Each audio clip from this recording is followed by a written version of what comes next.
Do you think there's a potential that we could get Ty Lue? I think where there's smoke, there's fire, at least in this regard. The fact that his name is being floated out there means that it's not, like, it would have been shut down by now. Like, someone would have come out and said, yeah, the Clippers they're keeping Ty Lue, they're extending Ty Lue. But I do think there is an open door there at least. There was a thread by the Athletics' Law Murray on Twitter where he was talking about how in the past the Clippers have allowed people within their organization to pursue opportunities elsewhere, and at least take the interview. They're confident that they'll keep him, but at the same time, Tyronn Lue has not gotten a contract extension. He's under contract for 2 more years, which basically puts him on the same timeline as Kawhi Leonard and Paul George. And after the way their season went, you're probably, if you're in Lue's camp, you're thinking, okay, I deserve an extension, but these guys might only be interested in me as far as this current era. Like if Kawhi and Paul George never get to the mountaintop and they decide to change course, where does that leave me? And the Clippers might be thinking that way too. They might be thinking, we don't want to tie ourselves to this guy forever if we're going to be going through a rebuild here in the near future. So there's a possibility there. I don't know what the Clippers would want in terms of compensation that the Suns could actually offer.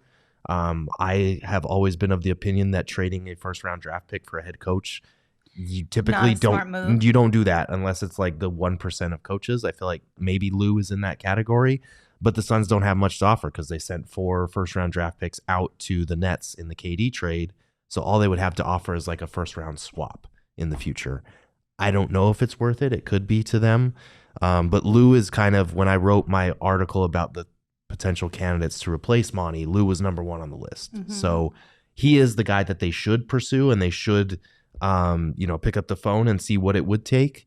But it just kind of depends on what the Clippers want, because they have the leverage here. They have him under contract, and they know that if Lue is available, there'll be a list of suitors that are lining up for his services because he is one of the best coaches in the NBA when it comes to playoff adjustments and that type of thing. I will say, if there's one thing that the Suns and Ishbia have on other teams, is of course the fact that you've got KD and Book on your team, which I'm sure is pretty enticing to a lot of coaches. Mm-hmm. And then it seems as though Ishbia has no budget.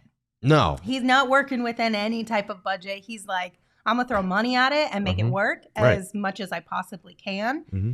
So if Ty Lue was able to leave the Clippers and go pursue a coaching job elsewhere, seems like the Suns might have a leg up on the competition there as far as the money aspect goes. Yeah. Of convincing him to come to Phoenix. Yeah, and there's a lot of mutual respect there. Like, you listen to Monty and the players talk about how good Lue is at adjustments during the first round series.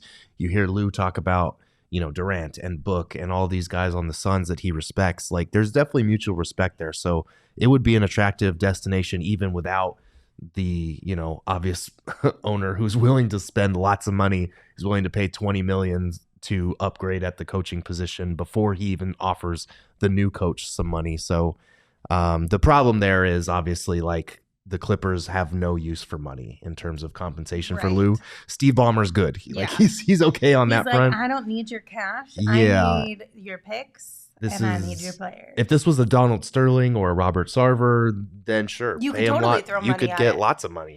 Yeah, but that's not the case with Ballmer. So I don't know.